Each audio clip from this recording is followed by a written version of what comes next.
예, 글로벌 경제 위기와 중국 경제의 구조 변화에 대해서 설명드리겠습니다. 중국 경제는 이제 그 내부적인 요인에 있어 계속해서 이제 정책의 변화에 따라서 중국 경제의 구조 변화가 진행이 되어 왔고, 그리고 IMF나 그 2008년에 글로벌 경제 위기처럼 외부 충격에 대해서 대응하는 방식으로서의 어떤 중국의 정책에 재편성되고, 중국 경제의 그 패러다임 자체가 이제 변화되는 이런 과정을 거치고 있습니다. 최근에 주로 이제 2000년대 중국의 그 경제 구조는 그 과거 80년대, 90년대와는 다르게 그 형성이 되고 있죠. 가장 큰 계기가 2000년에 중국 자본 기업의 해외 진출 전략이라고 하는 저우추출고 전략이 이제 실시가 돼서 내부적으로 진행되어 온 그 개혁 개방이 세계 경제 질서에 그 편입이 되는 그러한 계기를 앞두고 중국에서 그 자본과 기업이 해외로 나가기 위한 적극적인 어떤 움직임들, 그래서 정책적으로 중국 정부가 그 지원하는 이러한 시대로 이제 진입을 합니다. 2001년 말 이제 중국 경제가 WTO 세계무역기구에 가입을 하고 2002년에 이제 16차 당대에서 후진타오 총서기가 등장을 하면서 중국의 이 그 경제 전략은 보다 개방적인 세계화 전략으로 이제 편입이 되게 되죠. 이러한 전략이 그 비교적 빠른 시기에서 마무리되면서 WTO 체제에서 2005년도에서는 FTA 전략으로 이제 그 변화가 됩니다. FTA 전략의 목표는 이제 신시장, 선진국 시장보다는 이제 보다 그 잠재적인 시장, 개도국 시장 이런 쪽으로 이제 그 중국이 시장을 그 다변화시키기 시작합니다. 선진국과의 어떤 교역을 통해서 이 통상 마찰이 이제 심해지고 하다 보니까 레드오션에서 이제 블루오션으로의 어떤 전환. 그래서 이제 그 새로운 시장, 그다음에 이제 그 자원과 에너지의 확보, 그리고 이제 첨단 기술의 그 도입 확보를 목적으로 한 FTA 전략이 이제 적극적으로 추진이 되고, 그 시작이 2005년도 아세안 그 동남아 국가연합으로부터 이제 시작이 되는 것이죠. 10차, 11차 5개년 계획을 거쳐서 중국이 그 중진국에 진입하는 중요한 단계인 올림픽을 치르고 엑스포를 치르는 이러한 시기가 되고 있습니다. 그래서 이렇게 이제 2010년대를 지나서 중국 경제의 그 구조적인 어떤 변화들이 그 탐지가 되는데요. 크게 이제 5가지로 나눠서 이제 살펴볼 수 있습니다.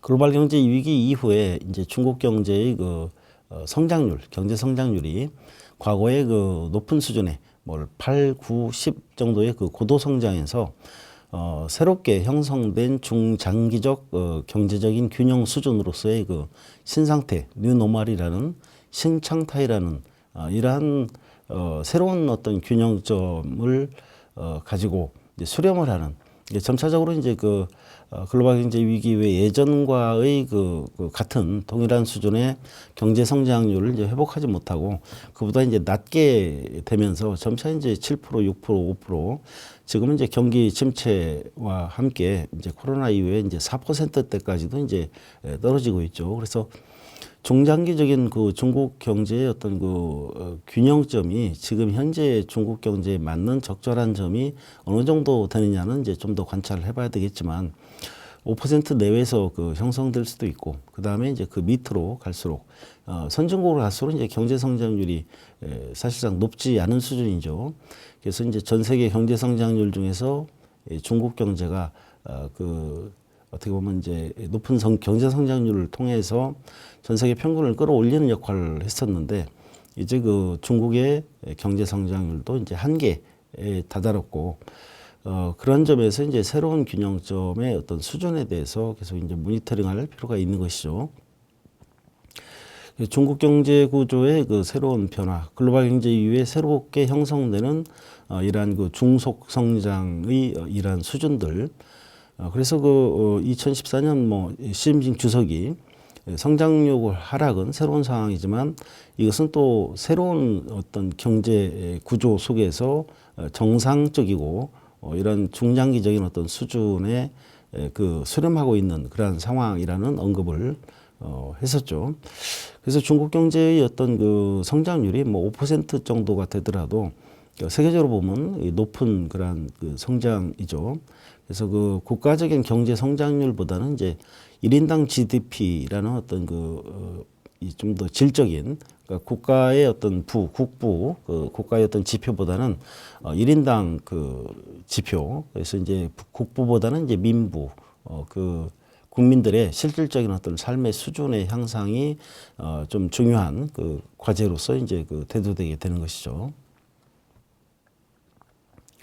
자, 두 번째는 이제 성장 동력의 변화입니다. 중국 경제에 그 미치는 가장 큰 그 성장의 그 동력이 역시 이제 개혁 개방과 동시에 추진된 FDI, 그 외국인 직접 투자를 통해서 제조업에 투자를 하고, 그래서 생산을 확대를 하면서 대부분의 물량들을 또 그 수출을 하는 이러한 그 중국에서 그 수출 지향형 공업화 모델, 이런 것들이 이제 하나의 전통적인 개혁 개방 시대 그 성장 동력이었죠. 그래서 시장화의 확대를 통해서 이제 시장 경제가 확립이 되고, 92년대 사회주의 시장 경제 이후로 이제 외국 기업들과 로컬 기업들의 어떤 경쟁들이 시작이 되고, 이러한 속에서 이제 중국의 어떤 공업화가 계속해서 이제 새로운 전략 속에서 제조 강국으로서 이제 그 입지를 이제 그 굳히면서 본격적으로 이제 나아가는 뭐 이러한 그 시기죠. 그런데 2000년대에 들어와서는 이제 그 중국 내에서 이제 소외되고 낙후된 지역을 개발하는, 그래서 이제 새로운 지역에서 시장이 형성되고, 주로 이제 중부 지역과 서부 지역, 동북 지역의 개발이 시작이 됩니다.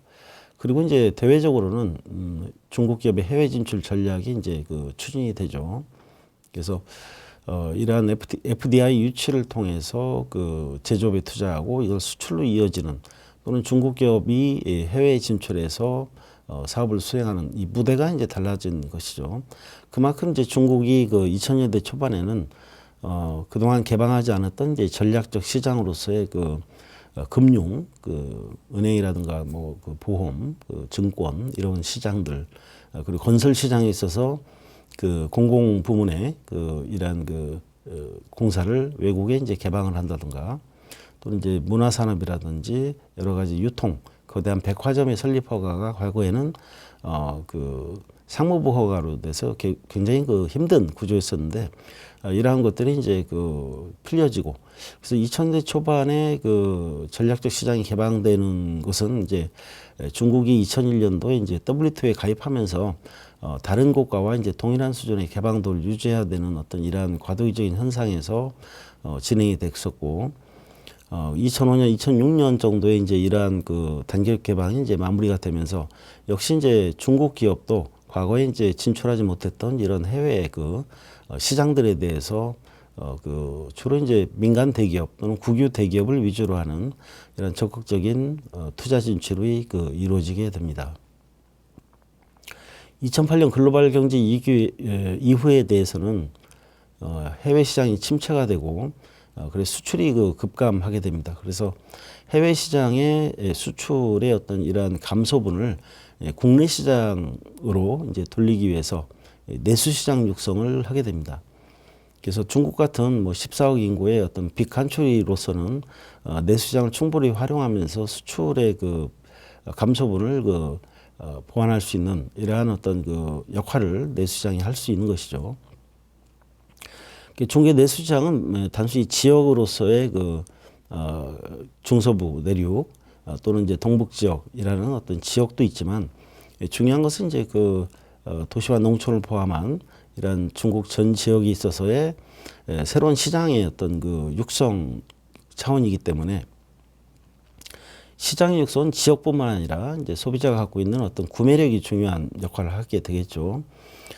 그래서 이제 2008년 이후부터 내수시장이 중요한 그 하나의 어떤 그 성장 동력으로서 수출과 함께 그 자리 잡고 있지만, 이 내수시장 육성을 위한 어떤 이 구매력 부분에 대한 부분은 2008년 그 글로벌 경제 위기 이전에도 대략적으로 2000년대 이제 중반 2005년 정도부터 근로자 임금이 이제 거의 20에서 25%씩 매년 상승되어 왔다 하는 것이고, 그리고 농민들이 어떻게 보면 이제 공산품을 구입하기 위해서 농산물을 판매한 자금으로 이제 교환하기가 이제 어려운 구조이기 때문에 농민들이 이제 수출에 타격을 입은 뭐 전자제품이라든가 뭐 여러 가지 농가 개량을 위한 이제 건자재 그리고 이제 소형 자동차 이런 부분은 이제 농민들이 이제 구매할 경우에는 이제 국가가 13%의 보조금을 줌으로써 부족한 이제 구매력을 보완하는 이러한 정책을 펼쳐 나가고 있습니다. 그래서 내수시장 육성을 적극적으로 하는 그래서 전반적으로 성장 동력이 FTA 유치를 통한 어떤 수출 위주에서 내수시장 육성이라는 또 하나의 어떤 성장축을 가지고 중국이 이제 나아가는 그런 구조가 되겠습니다.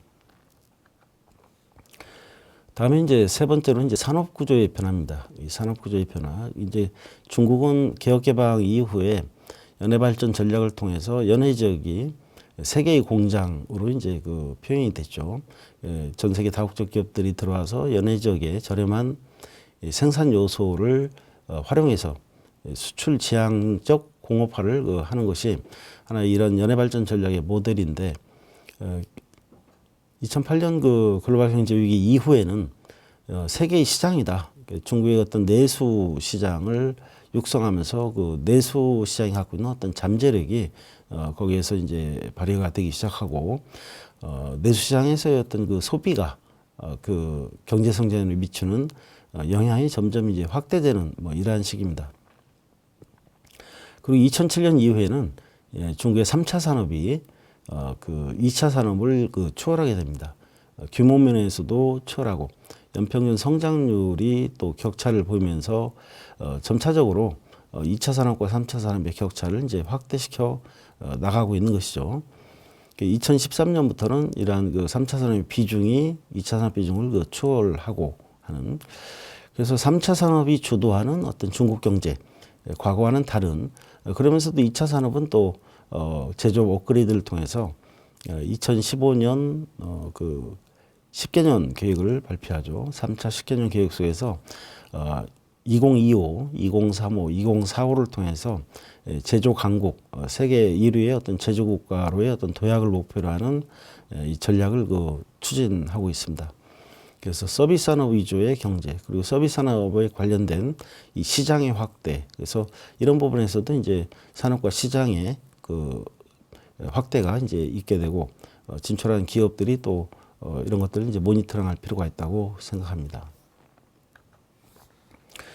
그다음에 이제 인구 구조의 변화입니다. 인구 구조. 이제 우리나라도 그렇고 일본도 그렇지만은 인구 구조의 변화, 고령화가 되고 있다는 거죠. 출생률은 하락하고 고령화는 가속되고 이런 것이 이제 하나의 동아시아 국가에서 이제 나타나고 있지만 일본은 우리보다 훨씬 이전부터 그리고 이제 국민소득이 3만 달러, 4만 달러 시절부터 시작했고 한국은 비교적 일본보다는 늦게 시작했지만 이 출생률 하락의 문제는 뭐 OECD 국가 중에서도 가장 심각하게 문제가 되고 있는 그러한 형편이죠. 중국도 이런 고령화 문제가 좀 심각합니다. 의료의 발달 그리고 이제 은퇴 이후에 어떤 고령 노인층이 많아지기 때문에 그리고 이제 일가구 일자녀 정책이 오랫동안 지속되다 보니까 생산 가능 인구, 경제 활동이 가능한 인구의 수준이 이제 감소가 되는 거죠. 2012년부터 생산 가능 인구가 이제 감소가 돼서 결과적으로 아래 표처럼 이제 장기적인 수준에서 보면은 상당히 많이 낮아지는 그래서 이러한 어떤 2012년 상황에 중국은 대응 전략으로 이제 그 후에 2015년이죠. 일가구 이자녀 정책을 실시하고 그리고 곧이어서 일가구 삼자녀 정책까지도 이제 내놓고 있지만 이 출생률의 어떤 증가가 두드러지지는 않은 그런 상황입니다. 이런 정책의 이런 추진과는 별도로 실제 이제 가구에서 적정 어떤 가임 인구라든가 또는 이런 정책에 따라서 얼마만큼 이제 출산 의지가 있느냐 이런 것들은 이제 크게 변하기보다는 이제 서서히 진행이 되는 이러한 측면이 있다는 점에서 지금 출생한 아이가 이제 그 생산 가능 인구가 되려면 역시 뭐 한 14년 정도의 그 시간이 이제 걸려야 되는 것이죠. 그래서 중국의 인구 구조가 그 이러한 저출생률 그리고 이제 고령화의 어떤 가속 이런 부분은 이제 상당 기간 또 계속될 수밖에 없다 하는 것이죠. 그래서 과거에 중국 경제의 성장의 하나의 원천이 됐던 이 잉여 노동력, 이제 초과 노동력이죠. 그래서 결과적으로 초과 노동력이 가져온 것은 이제 저렴한 그 임금이죠. 이러한 저렴한 임금을 바탕으로 한 이러한 그 공업화 모델. 그래서 과거에는 인구가 경제 성장에 이제 도움이 되는 이러한 인구 보너스의 시대에서 점차 그 생산 가능 인구가 그 감소하면서 이제 인구 부채 시대로 들어가는 것이죠. 그래서 이러한 인구 전환에 맞춰서 또 인구 정책이 실시가 됐지만 좀 늦은 감이 있고 당분간은 어떤 이러한 인구 구조가 그 지속될 것이다. 여기서 이제 임금의 뭐 상승 문제도 있지만 이제 노인 빈곤의 문제, 노인 빈곤. 중국의 그 고령화 인구가 점차 이제 그 많아지고 이 노인층에 있어서 중국은 일본이나 우리나라가 달리 그 중진국 수준에서 이러한 고령화가 가속되고 있는 이러한 현실이기 때문에 노인의 어떤 이런 복지 부분에 대해서도 그 취약점이 있는 이러한 부분이죠. 그래서 자력으로 또는 국가의 어떤 그 복지 제도의 시스템화에서 뭔가 그 노인 문제가 그 다루어지는 것이 지금 중국의 하나의 어떤 과제가 되고 있습니다. 그 또 부유한 노인들을 위해서 이제 뭐 부유한 어떤 실버타운도 건설이 되고 있지만 대다수의 노인들은 이제 이러한 특히 이제 보험의 문제에 있어서 중국은 이제 90년대 말 정도에 이 개혁 개방을 통해서 그 이 보험 문제 그리고 2000년대에 그 전략시장 개방을 통해서 이런 외국 보험사의 어떤 그 국내 진입, 그러니까 중국 내 진입을 통해서 많은 사람들이 이제 이러한 그 사회보험에 대해서 그 가입을 하고 했지만 이전에는 이제 그런 게 없었죠. 그래서 과거에 계획정지 시절에는 이제 국가가 이제 그 어떻게 보면 이제 정년 때까지 이제 그 고용을 보장하면서 퇴직금을 주는 방식. 그렇지만 90년대에 이미 많은 그 국유기업들이 이제 재편이 되고 하면서 민영화가 되고 청산 기업이 없어지고 그래서 이제 그 기업에 종사했던 이러한 그 사람들은 노인층에 상당히 많이 이제 그 분포돼 있는데 그러한 그 계층들에 있어서는 상당히 이러한 빈곤 문제가 심각한 수준에 이제 처해 있다는 것이죠. 출생률을 이제 상승시키고 노인의 빈곤 문제를 해결하는 것이 중국의 정책적 그 과제로서 지금 중요하게 다루어지고 있다 하는 것이죠. 또 한편으로 보면 이제 시장으로 보면은 이런 그 노인 계층이 이제 많아지고 하다 보니까 이제 노인에 적합한 그런 시장들 실버 산업이 이제 또 발전하게 되는 것이죠. 그리고 이제 향후에 1가구 2자녀, 3자녀 정책을 중국에서 이제 실시함으로써 그 신생아 또는 그 아동 관련된 이러한 시장, 교육이라든가 뭐 왕고라든가 여러 가지 새로운 시장들이 또 그 활성화될 것이다. 뭐 이렇게 또 볼 수가 있는 것이죠. 중국 전체 인구 중 뭐 65세 이상 인구 비중이 점차 이제 많아지고 있다. 그러니까 중국이 이제 점차 이제 그 늙어가고 있다 하는 것이죠. 그래서 부유해지기 전에 먼저 나이가 든다. 뭐 이런 그 용어가 있듯이 중국의 고령화 문제 그리고 아래 부분의 그 도표는 중국 인구의 중위수, 중국의 어떤 평균으로 낸 연령, 평균 연령이 점차 이제 높아져 가고 있는 그런 통계입니다. 합계 출산율이죠. 중국의 합계 출산율은 과거에 이제 많았는데 점차 인구 억제 정책을 통해서 낮게 유지가 되면서 이제 앞으로는 이제 그 1가구 1자녀 정책이 2자녀, 3자녀로 확대됨으로써 출생률이 이제 높아질 수 있는 이런 여건이 됐죠. 이제 실제 얼마만큼 이제 높아지느냐 이런 거는 이제 좀 추후에 모니터링 해봐야 되는 것이죠. 그래서 부부간에 이제 2.1명을 낳아야지만 이제 두 사람이 이제 그 유지가 되는 뭐 이러한 통계로 볼 때 중국은 그 합계 출산율 아래로 지금 지표가 형성이 되고 있다는 것이고 맨 아래 부분에 보면 이제 중국 총 인구도 이제 증가세가 좀 감소해 나가는 이러한 속에서 생산 가능 인구 아래 그 파란색 선을 보면은 생산 가능 인구가 이제 꺾여 나가고 있는 것을 볼 수 있습니다. 2012년 정도에 이런 생산 가능 인구의 감소, 인구 보너스에서 인구 부채 시대로 이제 인구 전환이 되면서 인구 정책이 이제 바뀌게 되는 이러한 구조 변화를 이제 보여주고 있습니다. 그다음 이제 분배 구조의 변화입니다. 분배 구조. 그래서 이제 후진타오 시대에서는 이제 균보론, 소득 격차를 해소하고 지역 간의 어떤 그 격차를 해소하고 하는 균등 분배를 이제 강조하는 이제 사회주의 조화 사회로 이제 그 하나의 국가적인 어젠다를 표방하고 있죠. 자, 국민 총소득에서 이제 가계 소득이 차지하는 비중이 점점 이제 증가하고 전반적으로 이러한 정책이 실시됨으로써 이제 소득 불평등이나 도농 간 소득 격차 이런 것이 이제 감소가 되기 시작합니다.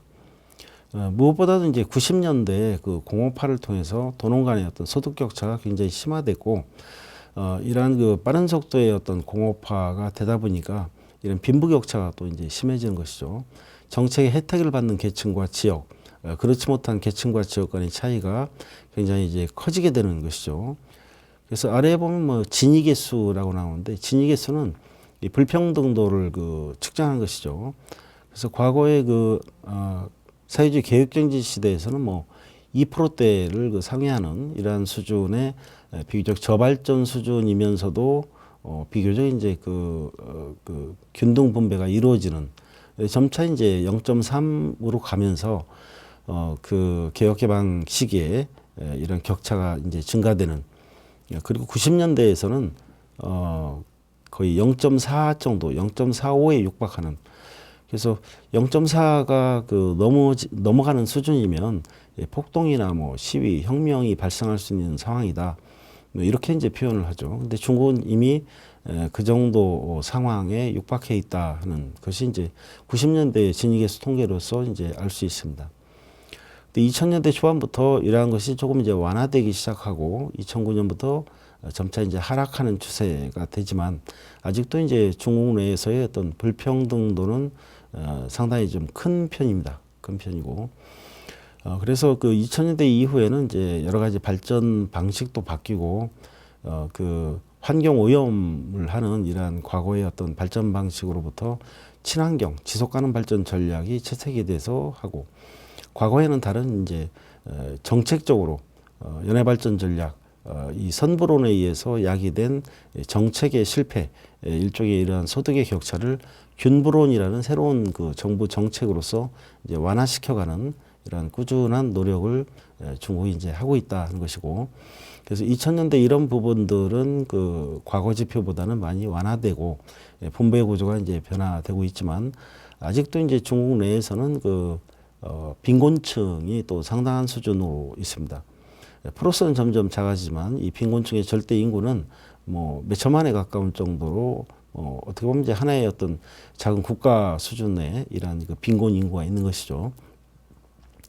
그래서 원래 이제 시진핑 시대 2021년을 중국 공산당 성립 100주년에 맞춰서 중국의 모든 인구, 모든 지역에서 이제 중산층 수준에 도달하겠다라는 이러한 국가 발전 전략 목표를 이제 세운 적이 있는데, 결과적으로 이제 이러한 수준을 전 지역에서 모든 국민에 달성하지는 못했고, 이제 평균적으로 중국이 이제 중진국에 진입하면서 평균적으로 이러한 수준을 도달했다 하는 것으로 이제 발표를 했습니다. 그래서 이러한 중산층, 중등 이 규모의 어떤 이런 수준을 중국에서는 이제 소강, 작은 건강, 중국어로 이제 샤오캉이라죠. 그래서 샤오캉 수준이라는 것은 이제 중국식 정의로 보면 의식주가 기본적으로 이제 충족이 되고 약간의 여유가 있는 이러한 상황을 샤오캉이라고 합니다. 그래서 전 국민의 샤오캉 사회 건설, 이것이 이제 평균적으로 달성을 한, 일부는 이제 부유하고 일부는 이제 샤오캉 수준, 일부는 이제 좀 영세한 이런 수준, 평균적으로는 이제 샤오캉 수준에 이제 도달했다. 뭐 이러한 어떤 표현으로서 하나의 어떤 2021년에 이제 발표를 했습니다. 중국에서 이제 가장 또 중요한 문제는 이러한 그 샤오캉 수준에 도달한 중산층 인구가 점차 이제 확대되고 있는 것이죠. 그래서 후진국의 구조는 이제 그 인구 구조를 이제 그 삼각형 피라미드 구조로 이제 보죠. 그래서 하층 계층이 이제 그 아래로 집중되고 고소득층이 이제 적은, 이것이 점차 이제 선진국형으로 가면서 역피라미드로 이제 가게 되죠. 그래서 그 보다 이제 부유한 사람들이 상층부에 존재하게 되는. 중국은 한 다이아몬드형에서 지금 항아리 정도. 중국은 다이아몬드에서 이제 항아리 수준으로 해서 중간 부분이 두터워지는 이러한 현상이죠. 전반적으로 이제 80년대, 90년대 경제 성장이 이제 순조롭게 진행이 되면서 중국은 그 저소득층이 이제 중소득층으로, 중소득층이 이제 고소득층으로 상향 그 운동을 하는 이러한 현상을 보이고 있는 것이죠. 그래서 그 중산층도 그 상중하로 이제 나눠서 이제 구분을 또 할 수가 있고, 점차적으로 이 전반적인 중산층이 두터워지다 보니까 주민들의 어떤 의식 수준이 이제 또 높아지고, 이러한 것들이 이제 여러 가지 이제 소비에도 많이 영향을 미치게 되죠. 그래서 전반적으로 그 생계 수준에서 그 생활 유지하던 수준에서 보다 이제 실질 가처분 소득의 일부가, 많은 부분이 점차 여가형 소득, 이러한 그 보다 생계형을 벗어난 어떤 소득에 지출할 소득이 이제 더 비중이 높아져 가는 것이죠. 이러한 것이 이제 중요한 어떤 그 분배, 그리고 이제 소득 구조에서의 어떤 변화라고 할 수 있습니다.